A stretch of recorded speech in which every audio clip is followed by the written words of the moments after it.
तो 9 बज चुके हैं और एक बार फिर आपके सामने हाजिर हूँ। आज पूरा दिन जो है बहुत ज़्यादा बिजी था। दरअसल आज दिल्ली आज तक का एक समिट था, तो हम लोग लगभग 12-1 बजे से ही उसमें उलझे हुए थे और जस्ट मैं दफ्तर पहुँचा हूँ अभी, मुश्किल से 20-25 मिनट हो रहा होगा। तो बहुत सारी चीज़ें थी और इंसान का ही दिमाग थक जाता है।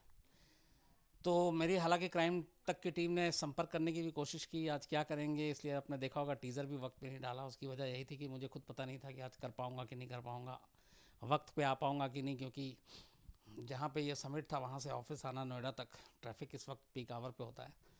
लेकिन खैर किसी तरह पहुँच गया, हालांकि बहुत लेट पहुँचा।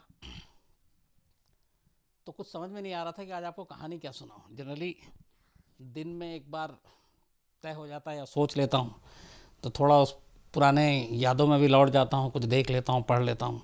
आज मैंने कुछ नहीं किया ईमानदारी से। आज मुझे ये भी पता नहीं था कि मैं क्या बोलूँगा और क्या सुनाऊँगा, लेकिन ये था कि 9 का वक्त आपके साथ कहानी के लिए है तो उससे पीछे भी नहीं हट सकता। तो फिर आया कि बहुत सारी डिमांड थी, तो लेकिन मैं पूरी तो नहीं, किसी और दिन तसल्ली से बिल्कुल पूरा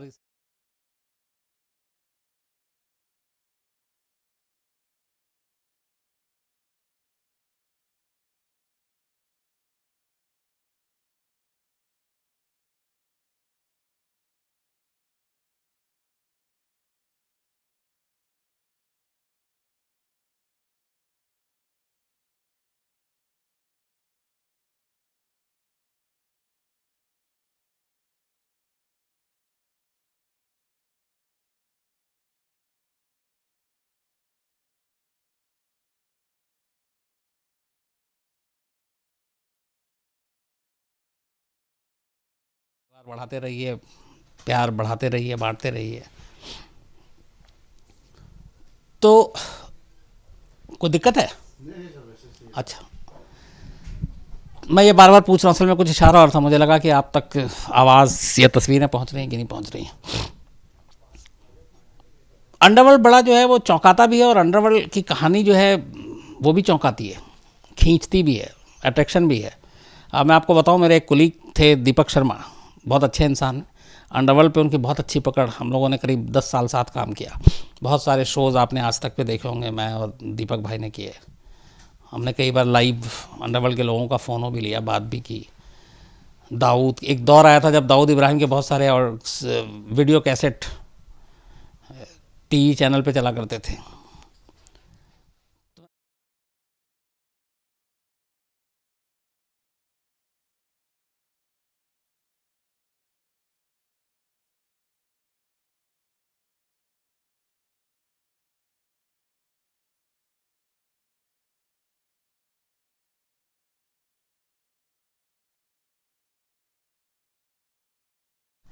वो रिंग टोन का धुन वो है जो शाहरुख खान की पहले फिल्म आई थी, डॉन का रीमेक जब बना था, मैं हूँ डॉन, तो वो मैं हूँ डॉन वाला उनका वो है। तो मतलब ये बता रहा हूँ कि कैसे अंडरवर्ल्ड के जो स्टोरीज कवर करते हैं, अंडरवर्ल्ड को करीब से जानते हैं, तो वो कितना खींचती है अपनी तरफ अंडरवर्ल्ड की दुनिया। हालांकि बहुत ही काली दुनिया होती है और बुरी भी है, क्योंकि यहाँ इंसान इंसान की जान लेता है। लेकिन मजबूरी है, पेशा है कि आपको अंडरवर्ल्ड की कहानियाँ भी पता करनी है, उनके लोगों से बातचीत भी करनी है। तो वक्त वक्त पर हम लोग करते भी रहते हैं, लेकिन एक दायरे के बीच में रहकर। हालांकि इसीलिए ज़्यादातर ये है कि क्राइम रिपोर्टर के फ़ोन भी टैप होते हैं, क्योंकि अब जैसे छोटा शकील या और बाकी लोगों से बात करते हैं तो एजेंसी को पता चलता है कौन क्या बात कर रहा है। लेकिन हम सब जो बातें करते हैं वो काम की ही तक बातें होती हैं, ऐसा नहीं है कि कुछ पर्सनल बातें होती है। ख़बर निकालने के लिए कॉल करते हैं, ख़बर निकालने के लिए उधर से फ़ोन आता है, इन्फॉर्मेशन मिलती है, फिर हम लोग पुलिस से वेरीफाई करते हैं। कई बार ऑडियो आता है, हम पुलिस से वेरीफाई करते हैं कि ऑडियो है भी, उसकी आवाज़ है कि नहीं है। तो ये सारी चीज़ें तो होती है। लेकिन तो जब मैं क्राइम रिपोर्टिंग में आया तो मुझे भी ये था कि अंडरवर्ल्ड के बारे में जानना है, इसकी जानकारी लेनी है और समझना है इसको। बहुत सारी चीज़ें तो अब गूगल पे भी हैं, लेकिन वो जानकारी कम है जो एक रिपोर्टर को ज़्यादा होती है, जो आप बातचीत करते हैं, मिलते हैं। इटालियन माफिया हो या फिर यूरोप अमेरिका के ड्रग्स माफिया हों,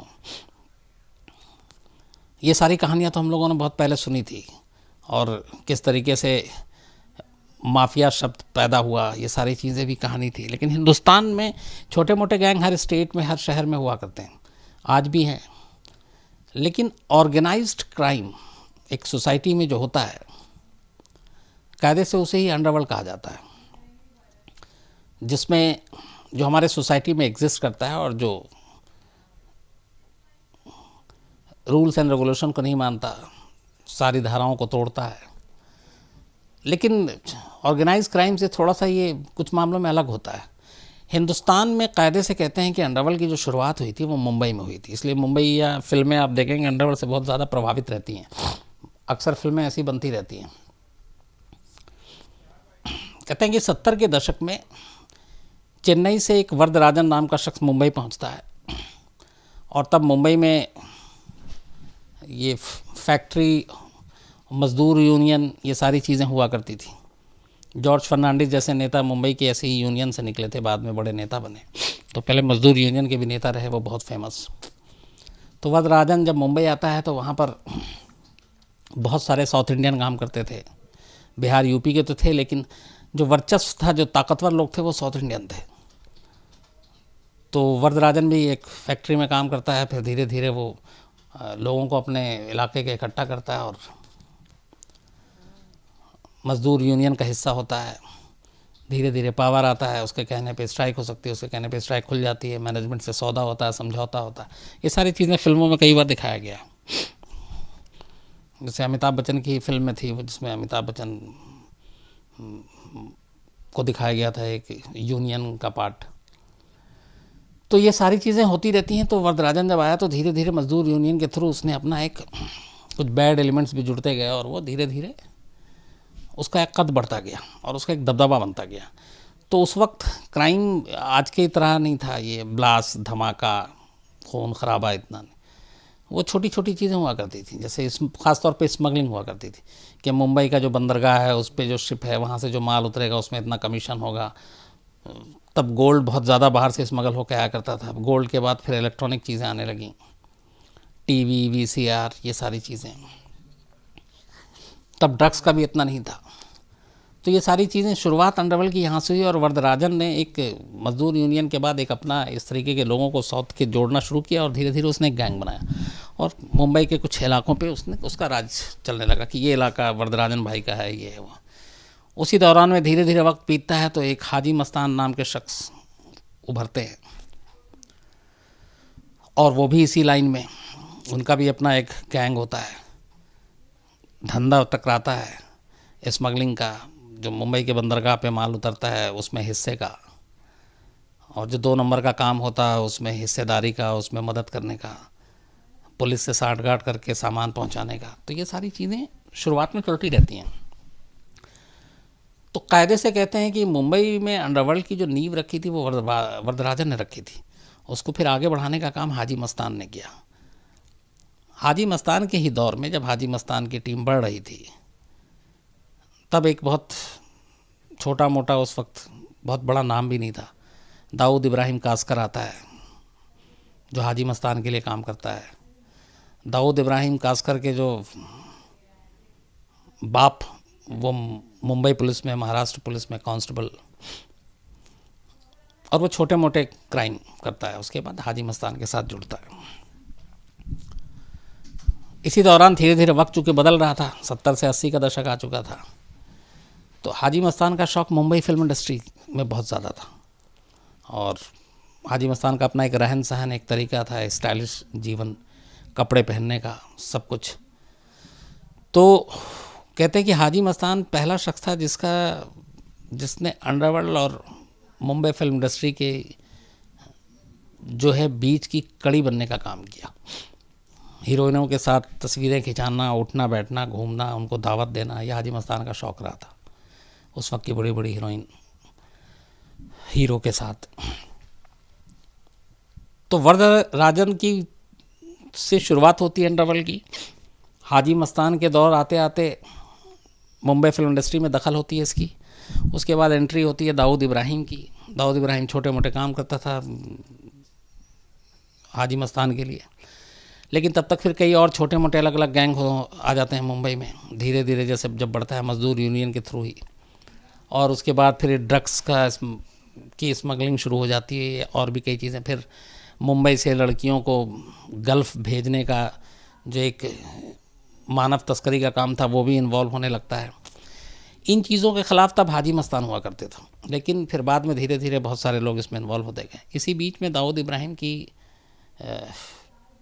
फैमिली में दाऊद इब्राहिम के एक बहनोई का मर्डर हो जाता है, और उसके बाद दाऊद इब्राहिम उसका बदला लेने के लिए जिन लोगों ने कत्ल किया था उसके ऊपर टूट पड़ता है, उसे मारता है, और फिर दाऊद इब्राहिम का दबदबा शुरू हो जाता है। उसके बाकी भाई भी उसके साथ हो लेते हैं।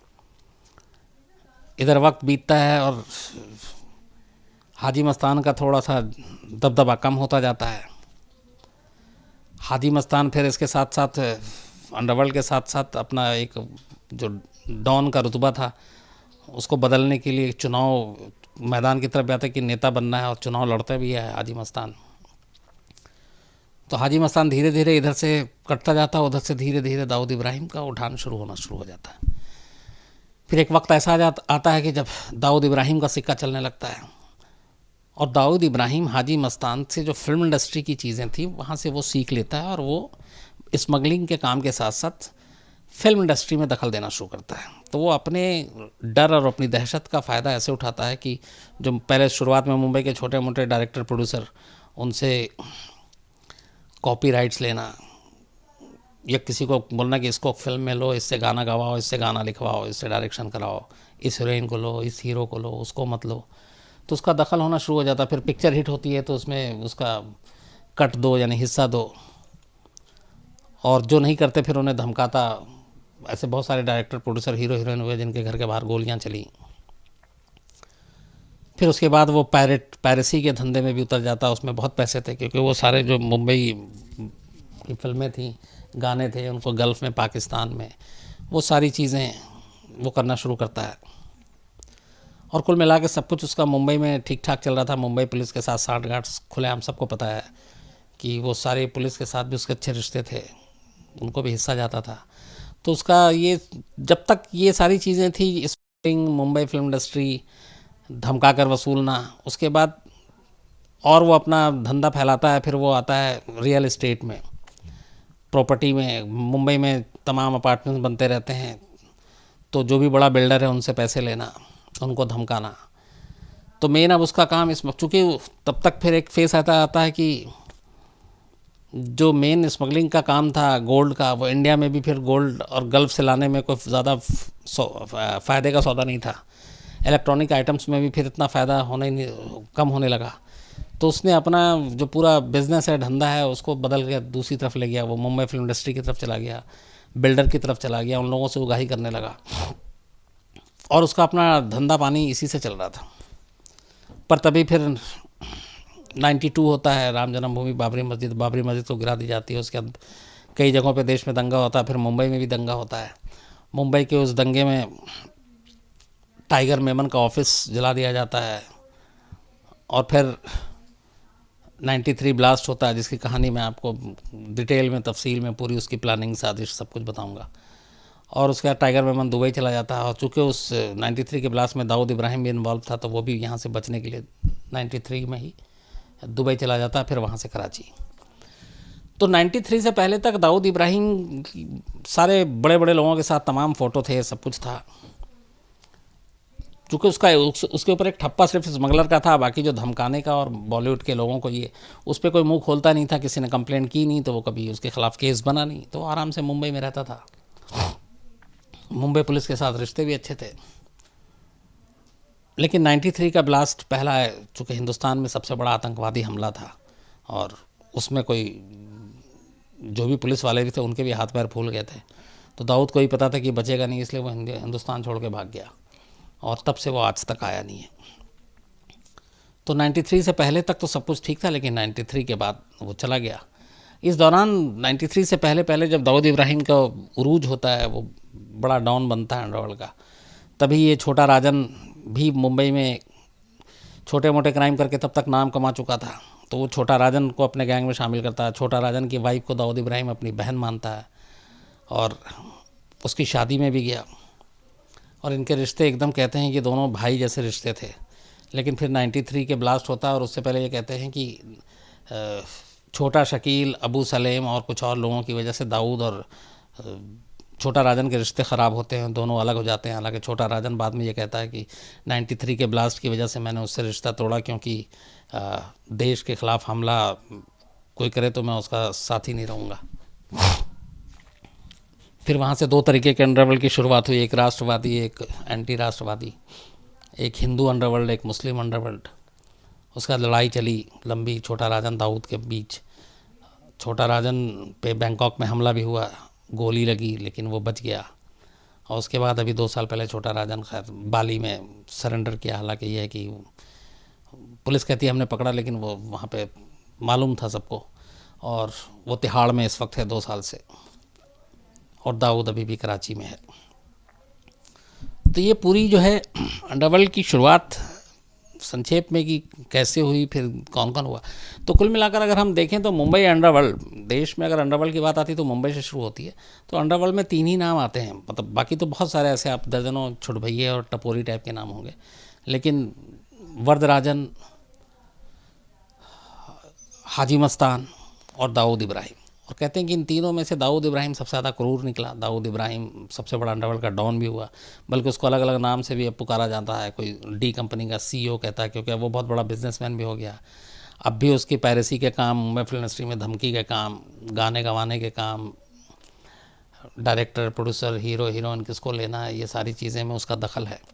कोई मुंह खोल के बोलता नहीं है। हालांकि मुंबई पुलिस ने अभी कुछ तो 7-8 महीने पुरानी बात है, हमारी टीम का एक रिपोर्टर मुंबई एक स्टोरी करने गया था, उसमें पुलिस से बात हुई तो उन्होंने बाकायदा कैमरे पे एक्सेप्ट किया था कि आज भी अंडरवर्ल्ड की दखल जो है वो मुंबई फिल्म इंडस्ट्री में है, वहाँ के बिल्डर पे है। तो बेशक दाऊद बाहर है, छोटा राजन तिहाड़ में है, लेकिन मुंबई में इन लोगों की दहशत, इन लोगों के बीच में आज भी है। फ़ोन जाता है, पैसे मांगे जाते हैं, खामोशी से लोग देते हैं, और ये सिलसिला चल रहा है और ना मालूम कब तक चलेगा। तो ये तो रही अंडरवर्ल्ड की कहानी पूरी संक्षेप में। मैंने आपको, चूँकि मैंने आज आपसे कहा कि सोचा था क्या सुनाऊँ, कुछ भी सुनाऊँ, बट और जितनी मेरी याददाश्त उस हिसाब से सुनाऊँ। बट ये कहते हैं कि जितने भी लोग हैं कि अगर 93 का ब्लास्ट ना होता तो अंडरवर्ल्ड की तस्वीर हिंदुस्तान में कुछ और होती। एक दौर था जब मुंबई में हर दूसरे तीसरे दिन सड़क पर इनकाउंटर हुआ करता था। दया नायक, प्रदीप शर्मा, ऐसे सारे तमाम पुलिस अफसर हुए जो इनकाउंटर स्पेशलिस्ट कहलाए। तो उसमें भी बहुत सारे विवाद उठे। दया नायक लगातार नौकरी से सस्पेंड भी रहा, जेल भी रहा। मैं कई बार मिला हूँ दया नायक से। तो उसमें ये इल्ज़ाम लगते थे कि एक पार्टी जो है वो दूसरे पार्टी से को ख़बर दे के मुखबिरी करके इनकाउंटर कराती है, और चाहे वो दाऊद गैंग हो या छोटा राजन गैंग हो, तो इन लोगों के संपर्क में है पुलिस। और दया नायक पर इल्ज़ाम था कि वो डी कंपनी के लिए काम करता है, डी कंपनी के लिए बहुत सारे दूसरे गैंग के लोगों का इनकाउंटर किया। ये सारी चीज़ें थी, और इसमें बहुत सारे मुंबई पुलिस के लोगों पर भी उंगलियां उठी। वक्त वक्त पर कई नौकरी से सस्पेंड भी हुए इस इल्ज़ाम में। और ये कई फिल्मों में भी आपने इसकी झलक देखी होगी कि कैसे पुलिस और अंडरवर्ल्ड की सांठगांठ रही है। तो ये पूरी तरह से झूठ भी नहीं है, ये सच है। और मुंबई पुलिस को जो लोग नज़दीक से जानते हैं वो सारी ये चीज़ें जानते हैं कि ऐसा होता है। तो मैं ये कहता कि अगर 93 का ब्लास्ट ना होता तो दाऊद को भागने की ज़रूरत नहीं पड़ती। और दाऊद का धंधा मुंबई में बहुत अच्छा चल रहा था। और इस धंधे की खासियत ये थी कि जो बड़े लोग हैं जिनको वो धमका के उनसे वसूली करता था, उनमें से कोई भी पुलिस के पास जाकर कंप्लेंट करने की हिम्मत नहीं करता था। उसे मालूम है कि कंप्लेंट करेंगे फिर पता नहीं, चलो कंप्लेंट के नाम पे दाऊद का नाम आएगा, वो अंदर हो जाएगा, लेकिन उससे गुर्गे तो पता नहीं कहाँ कहाँ घूम रहे हैं, तो वो कुछ भी कर सकते हैं। तो जान का डर हर एक को होता है, तो इसलिए कोई कंप्लेंट करता नहीं था, और इस वजह से उन लोगों का धंधा चला था। लेकिन 93 का ब्लास्ट इतना भयानक था कि दाऊद को यहाँ से जाना पड़ा। और उसके बाद फिर जो है अंडरवर्ल्ड की धीरे धीरे तस्वीर बदली। सड़कों पे इनकाउंटर, खून खराबा, एक दूसरे को गोली मारना, ये सब बंद हुआ।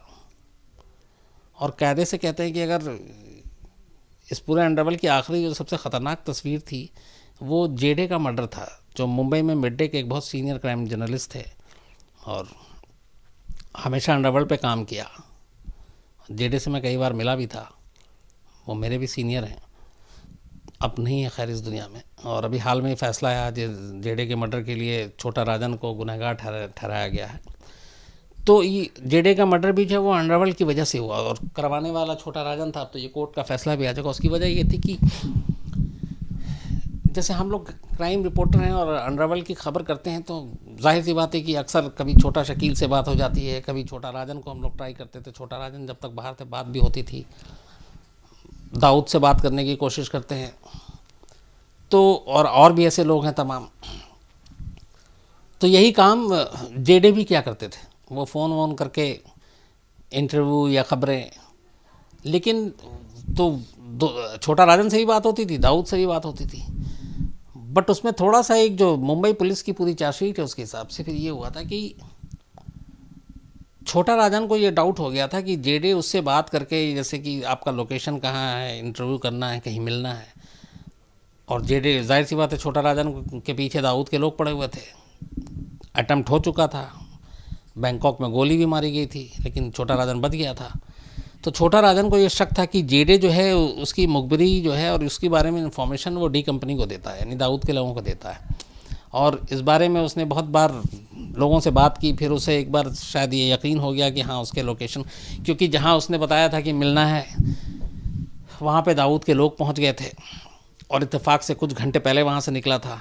एक बार मलेशिया की बात है ये, एक बार ऑस्ट्रेलिया की बात है ये, कि ऑस्ट्रेलिया में भी वो था, और वहीं ऑस्ट्रेलिया से ही वो फिर बाद में इंडोनेशिया बाली पहुंचा था।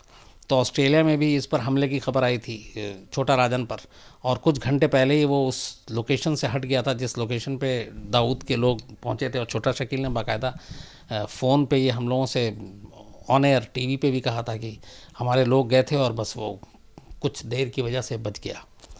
तो इस हमले के बाद जो ऑस्ट्रेलिया में हुआ था, उसके बाद छोटा राजन को ये लगा था कि इसके पीछे कहीं ना कहीं उसका जो लोकेशन लीक कर रहा है वो जेडे इन्फॉर्मेशन दे रहा है। और इसीलिए फिर उसने 4 शूटर को मोटरसाइकिल पर भेजकर जेडे को दफ्तर के बाहर ही गोली मारी थी, और जेडे की मौत हो गई थी।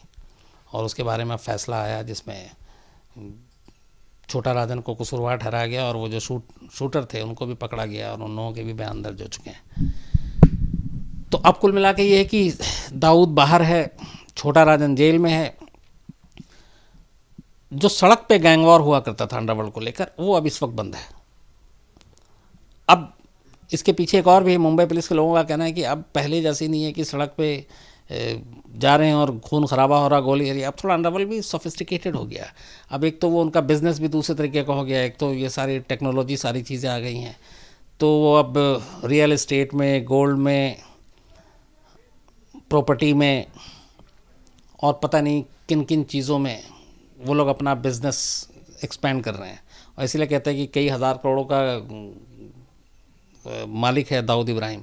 उसके दुबई में, साउथ अफ्रीका में, और अफ्रीकन कंट्री में, यूके में, मलेशिया में, मतलब कई जगह बिजनेस है, और अलग अलग उसके सारे बिजनेस हैं, और अलग अलग कंपनी के नाम पे बिजनेस है। यूके में हाल में कुछ उसकी प्रॉपर्टी को सीज भी किया है, इंडियन अथॉरिटी ने प्रूफ दिया था, जिसके बाद तो थोड़ा सा अंडरवर्ल्ड के कामकाज के तरीके में भी तब्दीली आई है, परिवर्तन आया, और अब वो थोड़े सोफिस्टिकेटेड हो गए, और सिर्फ यही चीज़ें नहीं करते, धमकाना, वसूलना, और जो बड़े बड़े बिजनेसमैन हैं वो चीज़ें हैं, उनके साथ या तो फिर शेयर करना या उनसे हिस्सा लेना।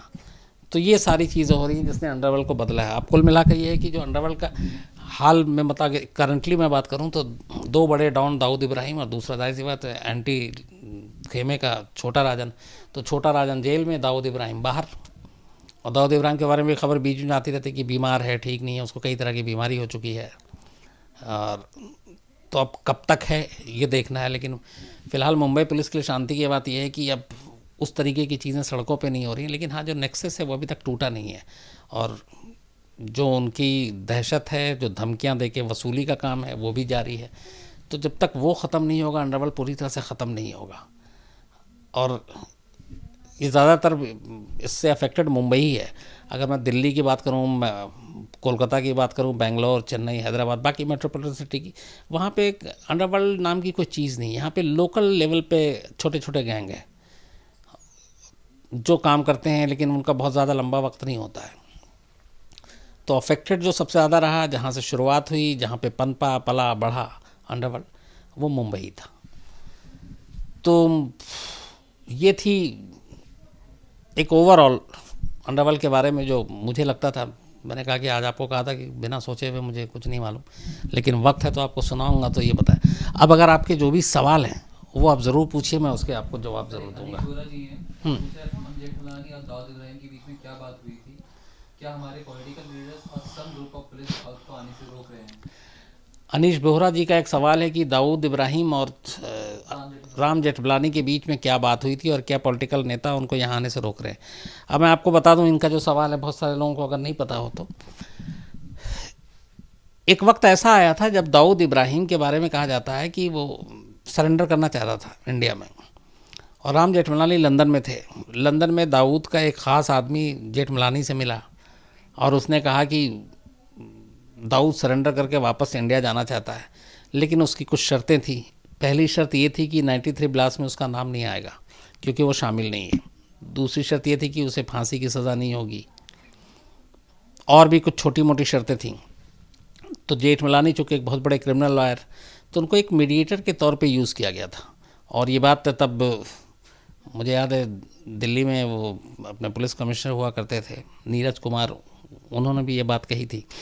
फिर मुंबई में भी थी, लेकिन वो बात बनी नहीं, क्योंकि जाहिर सी बात है कि एक अंडरवर्ल्ड डॉन के साथ आप शर्तों पे उसको सरेंडर करना या हिंदुस्तान लाना वो मंजूर नहीं था, और इसीलिए वो बात बनी नहीं और दाऊद कभी आया भी नहीं।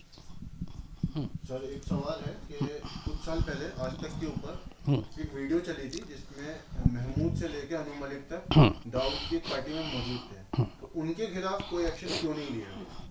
एक सवाल है कि दाऊद के महमूद से लेके बहुत सारे फिल्मी स्टार जो हैं उन सब के साथ तस्वीरें वीडियो आई थी। 2000 मुझे अगर जहाँ तक याद है 6, 7, 8 का ये एक दौर आया था जब न्यूज़ चैनल पे दाऊद के बहुत सारे वीडियोस चलते थे, और वो सारे वीडियोस जो होते थे वो VHS कैसेट तब हुआ करता था, तो वो हुआ करते थे। अब मुझे याद है मैं खुद लेकर आया था। तब ये VCR का ज़माना हुआ करता था, और फिल्में भी हम लोग उसमें देखते थे VHS में। बल्कि मुझे याद है बचपन में तो हम लोग किराए पर लेके आते थे कलर टीवी और वो VHS, और पूरी रात सारे लोग बैठ के फिल्म देखा करते थे। तो वो ख़ास तौर पे जो शारजाह, दुबई और पाकिस्तान में वो सारी वहाँ की कंपनियाँ होती थी जो वो VHS बनाती थी। तो चूँकि दुबई जा चुका था दाऊद, तो वहाँ पे शारजाह में वो मैच देखता था। वो तस्वीरें आपने देखी होंगी स्टेडियम में बैठा हुआ। इसके अलावा मुंबई में तमाम स्टार नाइट शो हुआ करते थे, वो बड़ा चलन हुआ करता था, आज भी होता है। तो बहुत सारे शोज़ भी कहते हैं कि वो खुद कराता था, और उसमें बहुत सारे लोग सिर्फ उसके डर की वजह से जाते थे, और उसमें तमाम बड़े बड़े स्टार आपने देखे होंगे VHS में, अभी भी यूट्यूब पे पड़ा हुआ है। तो वो लोग जाते थे, लेकिन उनके सवाल ये है कि उनके ख़िलाफ़ कार्रवाई क्यों नहीं की गई। इसमें 2-3 चीज़ें आई, बहुत सारे लोगों से पूछताछ भी हुई है। उसमें अनु मलिक भी को देखा है, इवन अनिल कपूर, गोविंदा, संजय दत्त, पता नहीं कितने नाम हैं। तो उसमें हुआ ये कि उन लोगों का कहना था कि भैया हमारी मजबूरी थी, उसका फ़ोन है, नहीं जाऊंगा तो ठोक देगा, मार देगा, ये है। तो इसलिए कुछ ऐसी चीज़ें या ऐसे केस इन स्टार्स के ख़िलाफ़ कभी बनाए नहीं गए। सर अरुण गौली और दाऊद के बीच में कभी कोई झगड़ा हुआ? अरुण गौवली और दाऊद के बीच में कभी कोई झगड़ा हुआ था, एक सवाल है। एक चूँकि ये दोनों एंटी लॉबी के थे, एक दूसरे के ख़िलाफ़ थे, तो टशन हमेशा चलता रहा। लेकिन अरुण गौवली भी फिर बाद में उसी रास्ते पे चला जिस पे हाजी मस्तान ने चुनाव लड़ के राजनीति में घुसने की कोशिश की और अपनी एक अलग छवि बनाने की कोशिश की। अरुण गौवली ने भी वही किया। अरुण गौवली ने बाकायदा चुनाव लड़ा, वहाँ के काउंसलर से लेकर बाकी चीज़ें, और अरुण गौवली बाद में एक नेता के रूप तौर पर ज़्यादा जाने लगा बनिस्बत इसके कि एक अंडरवर्ल्ड या बदमाश। एज अ क्राइम रिपोर्टर अगर आप अंडरवर्ल्ड के लोगों से बात करते हैं तो क्या पुलिस वाले आपसे पूछताछ करने नहीं आते? सर ये सवाल है संजीव जी का सवाल है कि अगर मैं अंडरवर्ल्ड के लोगों से बात करता हूं तो क्या पुलिस हमसे पूछताछ नहीं करती है। संजीव जी, मैंने आपको एक शुरू में बताया था कि ज़्यादातर क्राइम रिपोर्टर के फ़ोन जो है वो टैप भी होते हैं, अलग अलग एजेंसियां कर लेती हैं, क्योंकि बहुत सारी इन्फॉर्मेशन हम लोगों से भी उनको मिल जाती है। तो अगर मैं किसी से बात करता हूं तो उन्हें पता है कि क्या बात करते हैं, और हमें भी इस बात का एहसास होता है जब हम बात करते हैं कि हम क्या बात करेंगे और कितनी बात करेंगे और किस तरीके की बात करेंगे। दूसरा, हम लोग जब बात करते हैं तो प्रोफेशनली बात करते हैं। मुझे मालूम है कि अगर मैं किसी भी अंडरवर्ल्ड डॉन से बात कर रहा हूँ तो वो मैं क्यों कर रहा हूँ, पहली चीज़। नंबर 2, किस लिए कर रहा हूँ और मुझे करना क्या है। तो जाहिर सी बात, सब चीज़ें ख़बरों से रिलेटेड होती हैं। अगर अब मैं पर्सनल करके उसका खैरियत पूछने लगूँ, क्या हाल है, घर में सब ठीक हैं, अरे आप मिलते नहीं हैं, आइए मेरे घर आइए, खाना खाइए, मुझे बुलाइए, तब तो फिर वो जाहिर सी बात है कि मैं सीधे सीधे जेल जाने का काम करता हूँ। लेकिन अगर मैं ये पूछता हूँ कि हाँ, ये मुंबई में ये एक अटैक हुआ है, अगर जेडे पे गोली चलाई है, कि आपने चलाई तो क्यों चलाई, उसने चलाई तो क्यों चलाई, कौन लोग इसमें शामिल हैं। पाकिस्तान कहता है दाऊद नहीं है कराची में, लेकिन हमें पता है कि वो कराची में, आप हमें बताओ कहाँ पे है, आप हमें नंबर दो, ये नंबर कहाँ का है, सारी चीज़ें। तो ये सारी चीज़ें हम लोग, ये एजेंसी और पुलिस को भी पता होती है कि ये लोग जो बात करते हैं तो ये अपने काम के सिलसिले में करते हैं, न कि रिश्ता बनाने के लिए या रिश्ता बढ़ाने के लिए करते हैं। जिस दिन उस लेवल पे बात होगी तो फिर तो वो गैर कानूनी और उसकी सज़ा मिलनी चाहिए। सर एक राजेश से आ गए हैं पूछने कि सर इंडिया के नेगेटिव पे क्या दाग नहीं है? 25 साल हो गए 93 ब्लास्ट को, फिर भी उसका मास्टरमाइंड जिंदा है आज। लादेन जैसा क्या इंडिया नहीं कर सकता? राजेश सियाग जी का सवाल है कि 25 साल हो गए, आज तक दाऊद को नहीं पकड़ा जा सका, सज़ा नहीं दी जा सकी, जबकि लादेन को सज़ा दे दी अमेरिका ने। ये देखिए, एक चीज़ तो है कि इतने साल हो गए, आज भी दाऊद को हिंदुस्तानी कानून के सामने लाकर, कानून की चौखट पे खड़ा करके उसे उसके किए की सज़ा मिलनी चाहिए, लेकिन नहीं मिल पाई। अब इसमें बहुत सारी चीज़ें हैं। एक तो शुरू से कभी पाकिस्तान ने एक्सेप्ट नहीं किया कि दाऊद इब्राहिम मेरे पास है, बाकी हमने सारी चीज़ें कर ली हैं, लेकिन या तो ओपनली हो, वो है नहीं। दूसरा, अब पाकिस्तान में घुस के दाऊद को पकड़ना, जाहिर सी बात इसके लिए एक बहुत बढ़िया ऑपरेशन की ज़रूरत है। 1-2 बार ऐसी हुई है, कोशिश भी की गई, लेकिन नाकाम रहे। लेकिन कहीं ना कहीं हाँ, ये है कि हम इसको किसी भी रूप ले सकते हैं कि मुंबई का 93 का ज़ख्म आज भी ज़िंदा है, लोग आज भी याद करके रोते हैं, जिनके बच्चे मरे, जिनका सुहाग उजड़ा, वो सब कुछ, लेकिन सज़ा नहीं मिल पाई। ये है अफसोस की बात। लेकिन मुझे लगता है कि देखिए, क्या पता कोई चमत्कार हो और दाऊद इब्राहिम हमारे कानून की चौखट पे हो। ऐसे भी सबूत है कि उसमें शामिल नहीं था 93 की ब्लास्ट, और आप इसकी कहानी कब सुनाएंगे? आपने वादा किया था। एक ने पूछा कि ऐसा कोई सबूत नहीं है क्या कि 93 ब्लास्ट में शामिल नहीं था और आप कहानी सुनाएंगे। मैं जल्दी सुनाऊंगा 93 की आपको, और उसी दिन बताऊंगा। लेकिन ये मैं बता दूं कि नहीं, सबूत है, पुख्ता सबूत है कि 93 में जब ब्लास्ट होना था, कहाँ कहाँ होना था, कैसे होना था, वो RDX कितना पहुँचा है मुंबई में, कौन लेकर आया, किसने उठाया, किसने कहाँ कहाँ ले जाकर डिलीवरी की, किसने किसने कहाँ ले जाकर कार और स्कूटर और बाइक में उसको पार्क किया, ये सारी चीज़ों की जानकारी दाऊद इब्राहिम को थी, इसमें कोई दो राय नहीं है। सर योगेश महाजन जी का सवाल है कि सर अजीत डोभाल ने दाऊद को पकड़ने की प्लानिंग कर ली थी, पर किसी कारण उन्हें रोक दिया गया था ये प्लान। इस बात में कितनी सच्चाई? किनका सवाल है? सर योगेश महाजन। योगेश महाजन का सवाल है कि अजीत डोभाल जो अभी अपने उसके अध्यक्ष चेयर वो हैं, तो उन्होंने पकड़ने की कोशिश कर ली थी दाऊद को, लेकिन वो प्लान फेल हो गया। ऐसा मैंने आपको बताया कि कई बार ऐसी चीज़ें हुई हैं, पूरे पाकिस्तान में घुस के तक के पकड़ने की सारी चीज़ें हुई हैं, लेकिन कई बार कुछ चीज़ें अलग अलग एजेंसियों की ईगो में टकराव की वजह से भी नाकाम हुई है। जैसे एक बार की बात है कि एक बहुत बड़े डॉन को दिल्ली में लगभग पकड़ लिया गया था। अजीत डोभाल की टीम पहुंची। अजीत डोभाल तब इसमें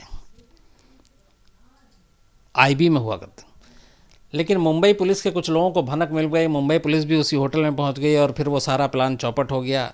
तो ये एक पूरी इंटरेस्टिंग कहानी है। ये मैं, चूँकि लंबी कहानी है तो मैं कभी आपको सुनाऊंगा, लेकिन हाँ, ये होता है, कई बार ऐसी प्लानिंग हुई, लेकिन हमारे यहाँ ही अलग अलग एजेंसी के बीच में तालमेल ना होने की वजह से ये चीज़ें नाकाम हो गई।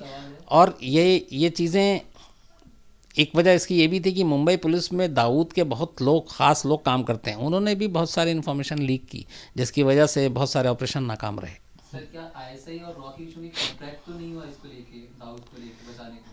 एक सवाल है कि ISI और रॉ के बीच में कोई कॉन्ट्रैक्ट तो नहीं हुआ, कोई समझौता नहीं हुआ। नहीं, ऐसा नहीं हो सकता, क्योंकि ISI पाकिस्तानी एजेंसी, एक हमारी अपनी रॉ एजेंसी, और दाऊद को लेकर ये दोनों एजेंसियां कभी एक साथ हो नहीं सकती। और ये हम लोग सोच सकते हैं, इल्ज़ाम लगा सकते हैं, लेकिन कभी ऐसा हुआ नहीं, ना कभी इस तरह की कोई खबर आई, ना कोई रिपोर्ट आई।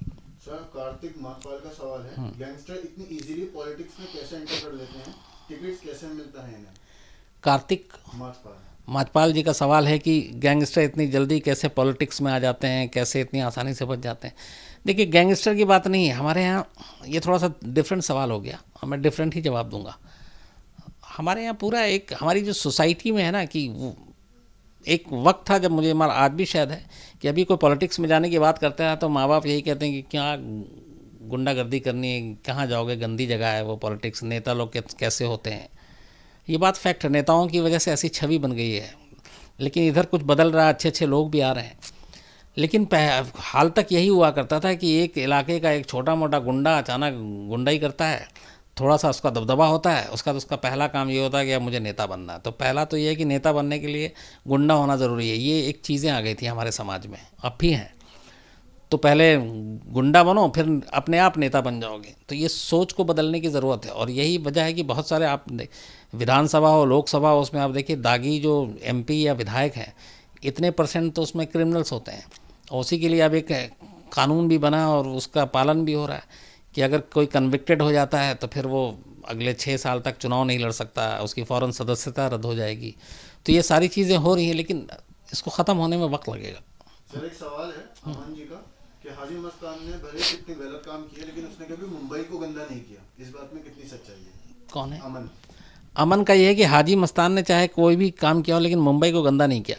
मैंने आपको शुरू में कहा था कि हाजी मस्तान को लेके एक शुरू से थी कि अंडरवर्ल्ड का एक डॉन रहा हाजी मस्तान, नो डाउट।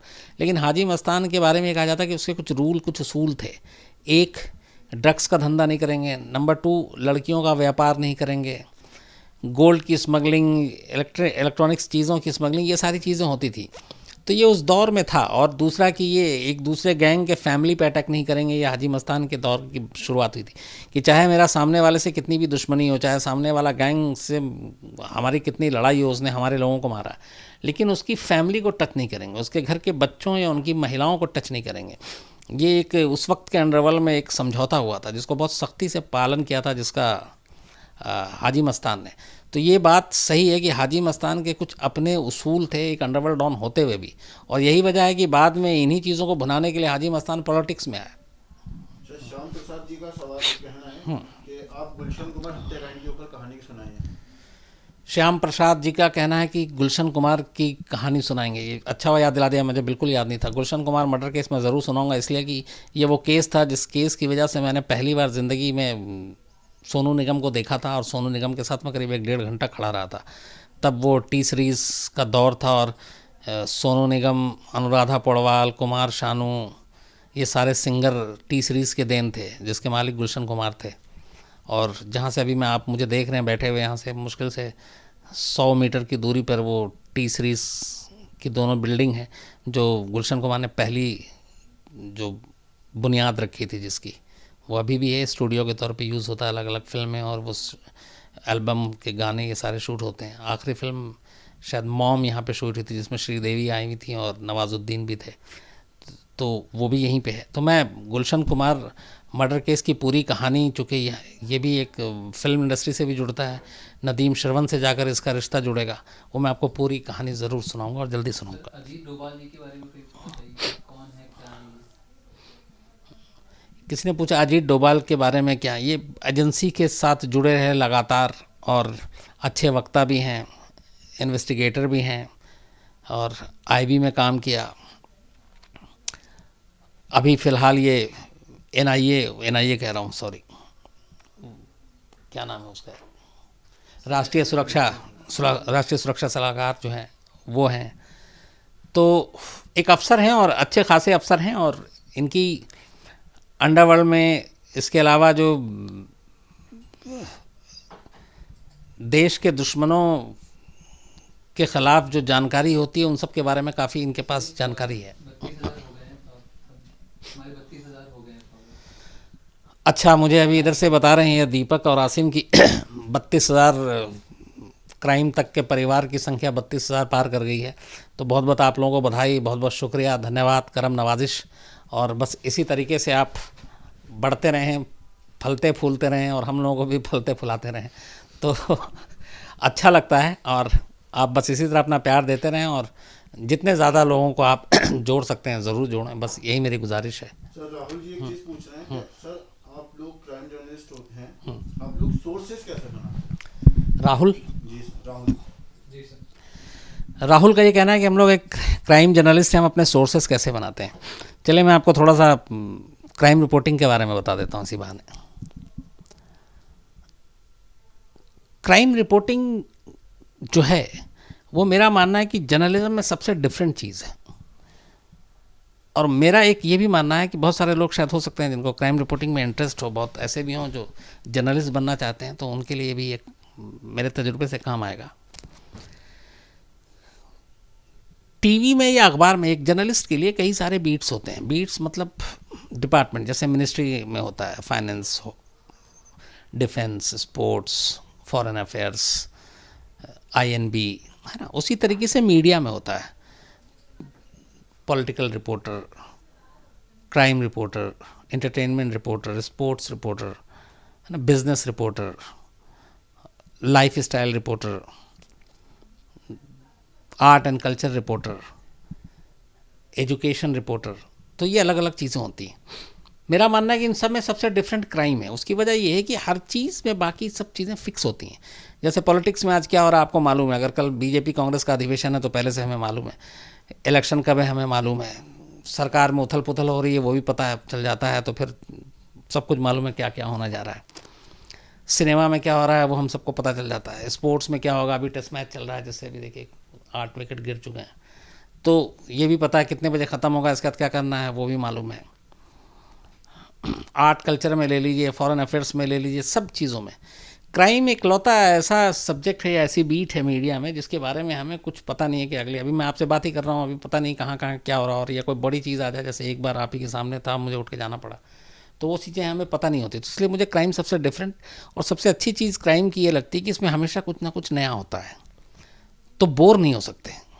जैसे पॉलिटिक्स में आप कोई भी न्यूज़ चैनल उठा के देख लीजिए, प्राइम टाइम पे आप टीवी देखना शुरू कीजिए, आप देखिएगा कि 20 चेहरे हैं जो हर दिन टीवी पे आएंगे, और वही 20 चेहरे अलग अलग मुद्दों पे अलग अलग एक दूसरे से लड़ेंगे, बयान देंगे, भाषणबाजी करेंगे और चले जाएंगे। अब आप कोई भी उठा लीजिए, आप जब पॉलिटिक्स की मैं बात करूं तो वही आपको नरेंद्र मोदी होंगे, राहुल गांधी होंगे, अमित शाह होंगे, मुलायम सिंह होंगे, लालू होंगे, अखिलेश होंगे, मायावती होंगी, ममता होंगी, करुणानिधि अभी जो गुजर गए हैं उनके जो सारा अभी जो बच्चों की वो चल रही है आपस में पार्टी को लेके, स्टालिन होंगे, है ना। तो ये सारे चेहरे होंगे। फिर इसके अलावा आजकल तो एक नई जमात है पूरी, हर पार्टी के जो स्पोक्स पर्सन है, प्रवक्ता हैं, वो सारे आपको दिखाई देंगे हर पार्टी के। तो वो चैनल पे बैठ के हर आदमी हर दूसरे दिन हर चीज़ का एक्सपर्ट आपको नज़र आएगा। आज वो ट्रिपल तलाक पे बात होगी, कल वो गौरक्षा पे बात होगी, परसों वो राफेल पे बात होगी, उसके बाद फिर वो सड़क पे भी बात होगी, बिजली पे भी होगी, पानी पे भी होगी, सबके एक्सपर्ट हो जाएंगे सब। तो आप ये सुनते रहते हैं। तो मुझे लगता है, पता नहीं, हो सकता है मैं क्राइम का हूँ इसलिए मैं थोड़ा पार्शलिटी कर रहा हूँ, लेकिन मुझे लगता है फिर बोरियत हो जाती है इनको सुन सुनकर। क्राइम में ऐसा नहीं होता। क्राइम में हर दिन आपको कुछ ना कुछ नया देखने को मिलता है, कुछ और अजीब अजीब चीज़ें होती हैं, तो वो इस चीज़ को बनाए रखता है। प्रिंस का सवाल है कि जब आपसे अंडरवर्ल्ड के लोग बात करते हैं तो उनका एटीट्यूड कैसा रहता है जब आप बात करते हैं? अच्छा भाई, इसको अभी मैं लेता हूँ। प्रिंस का सवाल है कि अंडरवर्ल्ड के लोगों से जब बात करते हैं तो एटीट्यूड कैसा रहता है। वो मुझे लगता है कि मैं आपको बोलूँ उससे अच्छा किसी से मैं ऑडियो है मेरे पास सारे, मैं सुना दूंगा कि कैसे बात करता हूँ। लेकिन उससे पहले का ये सवाल था कि सोर्स कैसे बनते हैं। तो इन चीज़ों में जब ये होता है तो एक क्राइम रिपोर्टर के लिए ज़रूरी है कि वो इसको नौकरी अगर समझ के करेगा तो बिल्कुल नहीं कर पाएगा। आप ये मान लीजिए कि नौकरी है ही नहीं, ये पैशन है। अगर आप इसमें डूब गए हैं, दिल से करना चाहते हैं, तो ही आप आइए और कीजिए, वरना नहीं कर सकते, क्योंकि इसमें कोई ये टाइम बाउंड नौकरी है ही नहीं। क्राइम रिपोर्टिंग एक तरह से 24 घंटे की ड्यूटी है, जैसे पुलिस वालों की होती है। आपको कब कहाँ क्या हो जाए, कब कहाँ जाना पड़े, उसके लिए आपको तैयार रहना पड़ेगा। ये नहीं कि 8-9 घंटे की नौकरी है उसके बाद अब छुट्टी आप जा रहे हैं, तो वो अगर है तो फिर बेकार है, फिर नहीं, फिर कोई और काम करना चाहिए। और दूसरा, एक अच्छा क्राइम रिपोर्टर वही है जिसके जितने अच्छे सोर्स हों, जिसका अच्छा नेटवर्क हो। लेकिन वो तभी होता है जब आप फील्ड में आते हैं, जब आप काम करते हैं, हर दिन आप लोगों से मिलते हैं, वो आपका एक सोर्स बनता जाता है। तो ये सारी चीज़ें धीरे धीरे जब आप फील्ड में होते हैं तब होते हैं। अब मैं प्रिंस के सवाल पे आता हूँ कि वो एटीट्यूड कैसा होता है। वो मैं ऑडियो किसी दिन आपको सुनाऊंगा। इस वक्त मेरा फ़ोन असल में आज सुबह से बिजी था तो वो फ़ोन चार्ज पे लगा हुआ है। एटीट्यूड दो चीज़ें होती है। एक, जब हम लोग बात करते हैं तो पहली चीज़ तो ये हमेशा दिमाग में रहता है कि मैं किसको कॉल कर रहा हूँ और ये कॉल कहीं टैप भी हो रहा है, कोई हमारी बात सुन भी रहा है। तो कल को ये इशू ना हो और कल को आप बदनाम ना हो तो आप उस हिसाब से बात करेंगे। ये बहुत जेन्युइन बात कर रहा हूँ मैं कि अब वहाँ पे आप एकदम झुके जा रहे हैं, आप पता नहीं क्या क्या प्यार मोहब्बत में बातें किए जा रहे हैं, तो फिर वो आपकी जो पूरी इमेज है वो सब बर्बाद हो जाएगी। तो इसलिए पहली चीज़ हमेशा दिमाग में रहती है कि किससे बात कर रहा हूँ और मैं क्या बात करूँगा और कितनी बातें करूँगा। तो आपकी पूरी बातचीत, इवन आप उसका जब नाम ले रहे हैं तो वो सारी चीज़ें झलकनी चाहिए कि आप as a journalist, as a crime reporter उससे बात कर रहे हैं, ना कि आप उससे डर के बात कर रहे हैं या फिर आप उसके फ़ैन हैं इसलिए आप उससे बात कर रहे हैं। तो इन चीज़ों का बहुत ख्याल रखना पड़ता है। सर, आनंद पाल की स्टोरी और आपकी टॉप 5 क्राइम स्टोरी कौन सी रही है? 5 ऐसे नाम बता दीजिए। आनंद पाल, आनंद पाल का है कि टॉप 5 मेरी कौन सी स्टोरी है, बड़ा मुश्किल। आनंद पाल की स्टोरी का एक सब्सक्राइबर है, वो पूछा आनंद पाल की कोई मर्डर मिस्ट्री है, वो कहानी सुनना चाहते हैं उसकी। और प्लस एक दूसरे दर्शक ने पूछा कि आप टॉप 5 अपनी क्राइम की अच्छा, एक आनंद पाल की कोई कह रहे हैं, मुझे इस वक्त याद नहीं आ रहा यार आनंद पाल की स्टोरी कौन सी है, मैं एक बार चेक करूँगा, हो सकता है नाम। एक बार ये शुएब इलियासी जो थे, उनकी कहानी भी जानना चाहते हैं लोग। डायरेक्टर, प्रोड्यूसर, एंकर रह चुके हैं वो इंडिया के काफी पहले। एक कोई शुएब इलियासी की भी कहानी जानना चाहते हैं, मैं बिल्कुल शुएब इलियासी की भी कहानी सुनाऊंगा। हालांकि मुझे याद है जब ये इतना आपको बता दूं कि जब ये अंजू इलियासी, शुएब इलियासी की जो वाइफ थी, जब वो लाश मिली थी तो वो यहीं ईस्ट दिल्ली में मयूर विहार इलाके में, और मैं उस वक्त ITO पे था, मैं तब जनसत्ता में हुआ करता था, और फ़ोन आया एक सब इंस्पेक्टर का जो मेरा नेटवर्क सोर्स था अच्छा, तो मैं पहला शख्स था जो घर में पहुंचा था अंजू इलियासी के, और मैंने वो लाश देखी थी, डेड बॉडी देखी थी। खैर उसके बाद सारी चीज़ें हुई। फिर उसी के बाद में कुछ दिनों बाद मैं आज तक में आ गया था और मैंने शो बनाया था जुर्म में, और मुझे आज भी याद है कि जब वो जुर्म में शो गया था शुएब इलियासी एपिसोड पे, तो शुएब इलियासी बहुत नाराज़ भी हुआ था मुझसे और शिकायत भी की थी। उसके बाद मैंने 2 शो और बनाया था और वो बड़ा बुरा, हालांकि एक दौर ऐसा था जब मैं शुएब इलियासी का फ़ैन हुआ करता था, जब वो जी पे इंडियाज़ मोस्ट वांटेड आया करता था, मुझे बहुत अच्छा लगता था। ख़ास तौर पे वो श्री प्रकाश शुक्ला का जब मैंने एपिसोड देखा था इंडियाज़ मोस्ट वांटेड में, तो बड़ा मुझे लगता था कि काश मैं ऐसा कुछ काम कर पाता। लेकिन ये बाद में जब ये इंसिडेंट हुआ उसके बाद मैंने 3 शो बनाया, तो वो शुएब इलियासी जो है वो काफ़ी नाराज़ और गुस्सा भी मुझसे था। सर, एक सवाल है कि आप क्या आम आदमी की तरफ घूम पाते हैं, क्योंकि आपको सब पहचानते ही होंगे। सर, इसमें एक और सवाल है कि जैसे आपने बताया था कि नासा वाले ने पकड़ के बताया ट्रेन की, तो ऐसी क्यों MS-370 को हम ढूंढ नहीं पाए? Malaysian airlines. अच्छा, 2 सवाल, एक ये है कि क्या मैं आम आदमी की तरह घूम सकता हूँ? बिल्कुल आम आदमी की तरह ही घूमता हूँ, आप जैसा ही घूमता हूँ।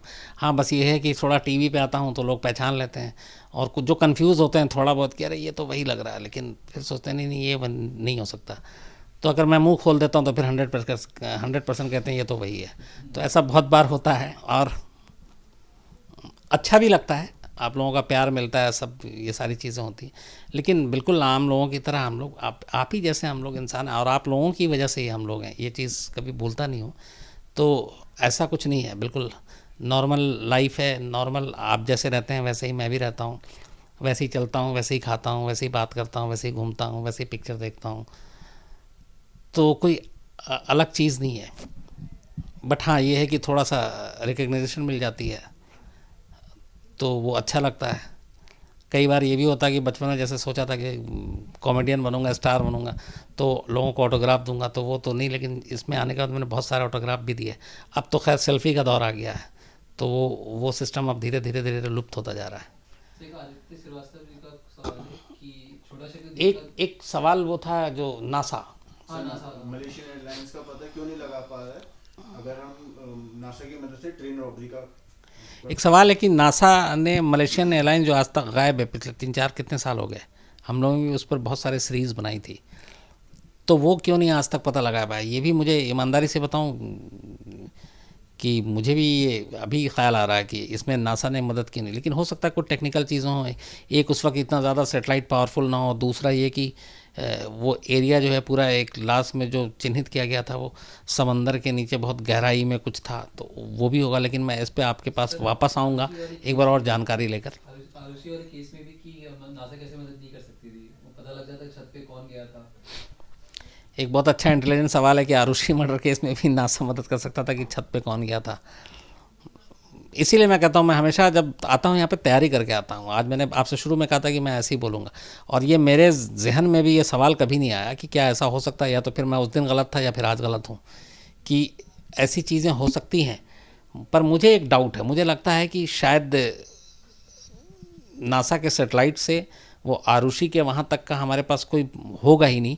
अगर होता तो हमारी इतनी सारी ज़हीन दिमाग पुलिस लगी हुई थी, सीबीआई के ज़हीन दिमाग अफसर लगे हुए थे, तो उनके दिमाग में ये बात ज़रूर आती। इसका मतलब है कि कहीं ना कहीं ये चीज़ें शायद एग्जिस्ट नहीं करती, या उस वक्त ऐसी चीज़ें नहीं थी, या ये भी हो सकता है कि चूँकि आरुषि का 2006, 7, 8 की बात है, और अब ये जो ट्रेन वाली थी ये 2016 की बात है, तो इतने दिनों में टेक्नोलॉजी ने अब ज़्यादा तरक्की कर ली है। लेकिन फिर भी हाँ, एक चीज़ ये समझ में नहीं आता कि ये एक अच्छा सवाल है मेरे लिए भी, कि क्या घर के अंदर एक मर्डर हो रहा और बाकी कोई प्रूफ नहीं है, कोई सबूत नहीं है, कोई गवाह नहीं है, तो हम सेटेलाइट से उस कातिल का वो ले सकते हैं और पता कर सकते हैं। अगर ऐसा हो तो सारे अनसॉल्व केसेस सॉल्व हो जाएं, लेकिन मुझे डाउट है इसमें कि ऐसा होगा नहीं शायद। सर गौरव जी का सवाल है कि श्री प्रकाश शुक्ला की कहानी सुनाइए जो टेक्नोलॉजी का यूज करके पुलिस को गुमराह करता था। और सर एक सवाल आया है मोहित भट्ट जी का कि सर बरमूडा ट्रायंगल के बारे में क्या असली सच्चाई क्या है। एक मोहित जी का बरमूडा ट्रायंगल के बारे में असली सच्चाई क्या है, ये मैं आपको ज़रूर एक दिन सुनाऊंगा, क्योंकि मैंने इस पे वारदात के शोज़ बनाए थे, और उसमें मेरे लिए भी बड़ी हैरानगी वाली चीज़ है कि एक जगह है जहाँ के जाने के बाद अचानक वो जो जहाज़ है वो गायब हो जाता है या डूब जाता है।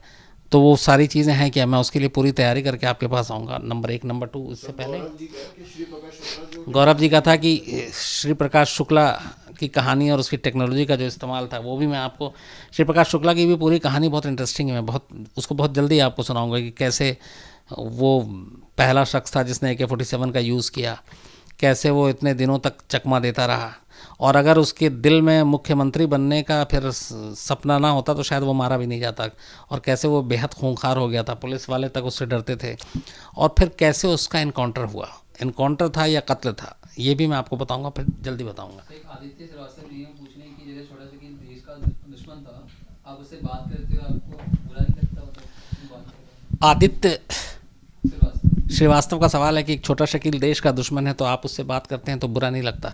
आदित्य, मैंने इसको अभी थोड़ी देर पहले भी आपसे कहा, मतलब आपने शायद सुना नहीं, या फिर से मैं बोल देता हूँ।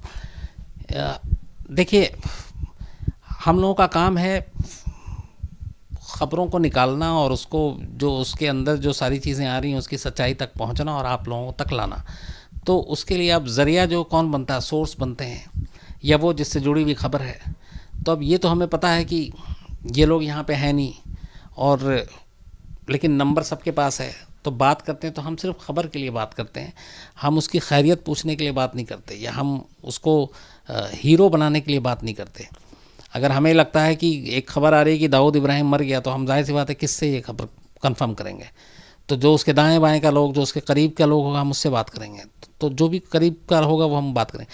हाँ, ये बुरा लगने की बात या फिर कानून तोड़ने की बात तब आएगी कि जब हम उससे अपने पर्सनल लेवल पे बात करें, रिश्तों के बारे में बात करें, उससे कोई हेल्प लें, उससे कोई डिमांड रखें, उससे जो है हम मदद मांगें, उससे रिश्वत लें, पैसे लें, किसी भी सूरत में कोई जो चीज़ जायज़ नहीं है वो करें, तो बिल्कुल गलत है। लेकिन अगर ख़बर के लिए बात करने में फिर ये नहीं है कि ये देश का दुश्मन है, दोस्त है, कौन है, ये करना पड़ता है सिर्फ और सिर्फ इसलिए कि आपको ख़बर की सच्चाई तक पहुंचना है। लेकिन हाँ, किस हद तक बात करनी है, क्या बात करनी है, ये बहुत मैटर करता है। ये बहुत ज़रूरी है आपके प्रोफेशनल लाइफ के लिए, क्योंकि एक रिपोर्टर की इमेज ही उसकी सब कुछ होती है। अगर मैं बात करता हूँ और मैं सब कुछ जानते हुए भी बात करता हूँ कि बहुत सारे लोग सुन रहे हैं, फ़ोन टैप हो रहा है, लेकिन मेरी स्टोरी के लिए ज़रूरी है कर रहा हूँ और मैं अपने पेशे के लिए पूरी तरह से ईमानदार हूँ, तो फिर मुझे डरने की ज़रूरत नहीं है।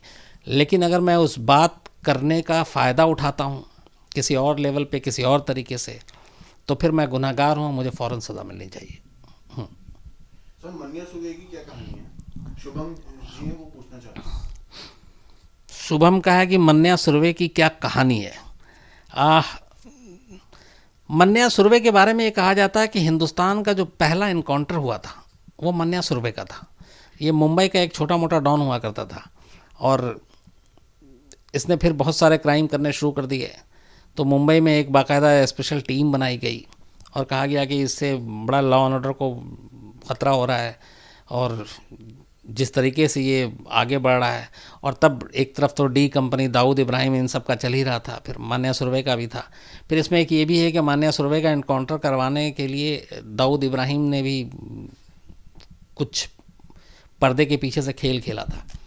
तो मान्या सुरभि का मुंबई के कॉलेज के बाहर इनकाउंटर हुआ था और ये कहते हैं कि हिंदुस्तान का पहला इनकाउंटर था। और उसकी कहानी भी ये थी कि जब उसको गोली मारी गई उसके बाद उसको पुलिस वैन में डालकर करीब 3 घंटे तक मुंबई की सड़कों पे घुमाते रहा गया, क्योंकि मुंबई पुलिस के लिए भी इनकाउंटर इस तरह का पहला एक्सपीरियंस था, तो उन्हें बहुत ज़्यादा जानकारी नहीं थी कि ऐसी चीज़ों को हैंडल कैसे करते हैं।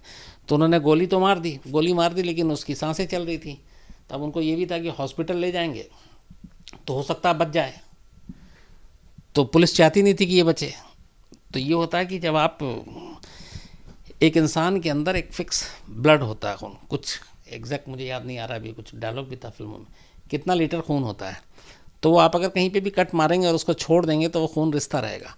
तो वो एक पता है कि इतनी देर के अंदर ये पूरी बॉडी से ये खून बाहर निकल जाएगा, जब खून बाहर निकल जाएगा तो आदमी मर जाएगा। तो इसीलिए उसको गोली मारने के बाद 3 घंटे तक पुलिस की गाड़ी में उसको मुंबई की सड़कों पे घुमाते जब उन्हें लगा कि अब ये बस मर गया, तब उसके बाद फिर वो हॉस्पिटल ले जाते हैं। तो मान्या सुरभि का नाम इसलिए आता है, जिस पे फिल्म भी बनी थी, शूट आउट एट वडाला शायद, कि ये पहला इनकाउंटर था हिंदुस्तान का रिकॉर्ड पे। कमलेश जी बोलना कि सर एक बार ये बोल लीजिए प्लीज कि मैं शम्स ताहिर खान और आप देख रहे हैं क्राइम तक। कमलेश जी का एक है कि एक बार आप बोल दीजिए कि मैं हूँ शम्स ताहिर खान, आप देख रहे हैं क्राइम तक, है ना। लेकिन चलिए मैं इस पे आज अपना वो ख़त्म करता हूँ। आज आपको एक कल परसों भी कहा था, तो मैंने कहा था सरप्राइज़ देता हूँ आपको, एक्टिंग ही करवा लीजिए आप लोग, अब क्या बोलूँ।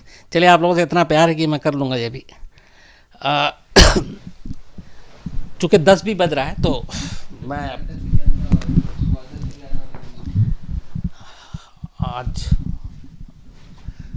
आज वारदात में आप देख सकते हैं रात को जो वो है कि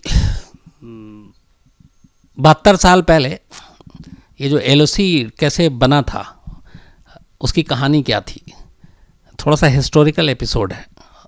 और चूँकि आज हम लोग, मैंने आपको बताया कि सुबह से बहुत बिजी थे सारी चीज़ों में, तो इसलिए भी ये एपिसोड आज जा रहा है कि पूरी कहानी है 72 साल पहले हिंदुस्तान और पाकिस्तान के बीच ये जो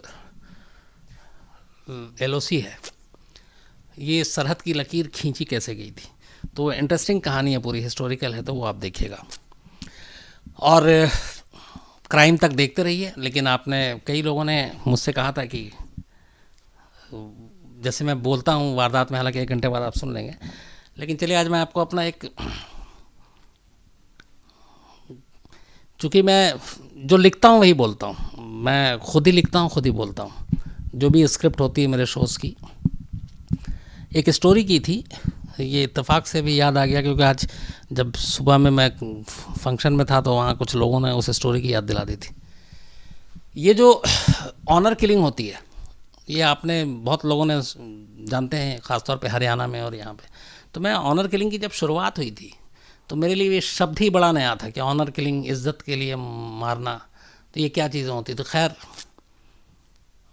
मैं शूट करने के लिए गया, पूरी एक डॉक्यूमेंट्री बनाई थी मैंने, और उस डॉक्यूमेंट्री को पूरा करने के लिए 2-3 दिन उस पूरे बेल्ट में रहा था जहाँ पे एक ही बिरादरी के लोग, ऑनर किलिंग का मतलब ये होता है कि वो पूरा एक बेल्ट है जिसमें एक बिरादरी के लोग, एक लड़का लड़की एक दूसरे से शादी नहीं कर सकते, और वो करते हैं तो फिर वो मार देते हैं। लड़की वाले से कहते हैं कि तुम अपनी लड़की को मार दो, लड़के वाले से कहते हैं तुम अपने हाथ से अपने लड़के को मार दो, और ऐसा होता है, और ये हम सब जानते हैं।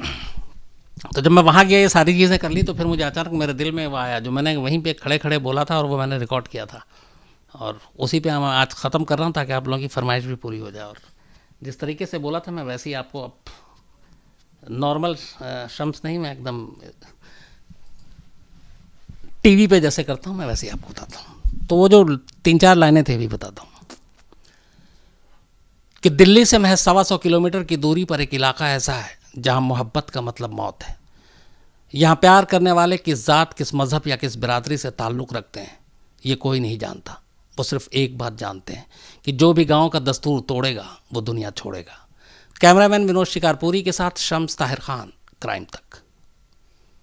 तो ये था जो आप लोगों ने कहीं कहा। तो बस 10 भी बज चुका है, 11 बजे आज आप वारदात देखिए कि कैसे एलओसी बना, उसकी हिस्ट्री क्या थी, कहानी क्या थी। और अपने सुझाव, अपने प्यार इसी तरह से देते रहिए, मेल करते रहिए। मैं कोशिश करता हूँ आप लोगों को जितने ज़्यादा जवाब दे सकूँ। आज भी मैं बैठे बैठे बहुत सारे लोगों को मेल पे मैंने वापस रिप्लाई किया था। और अभी थोड़ी देर पहले बताया ही था कि 32,000 से बड़ा परिवार हो चुका है। तो बस इसी तरह इसको हज़ारी बनाते रहिए, बढ़ाते रहिए और क्राइम तक देखते रहिए, बाकी को भी दिखाते रहिए। और कल मिलेंगे आपसे 9 बजे एक नई कहानी के साथ, कुछ अच्छी कहानी। और पता नहीं आज की कहानी कैसी थी, क्योंकि मैंने आज आपसे शुरू में ही कहा था कि मैं बिना सोचे समझे आया हूँ और बस जो मेरी याददाश्त में है वो सब कुछ आपको बताऊँगा। फिर भी आप लोगों के सुझाव, आपकी इस पे जो भी कमेंट्स होगा सर आँखों पर भेजिएगा ज़रूर। तो अच्छे रहिए और खुश रहिए और कल मिलते हैं।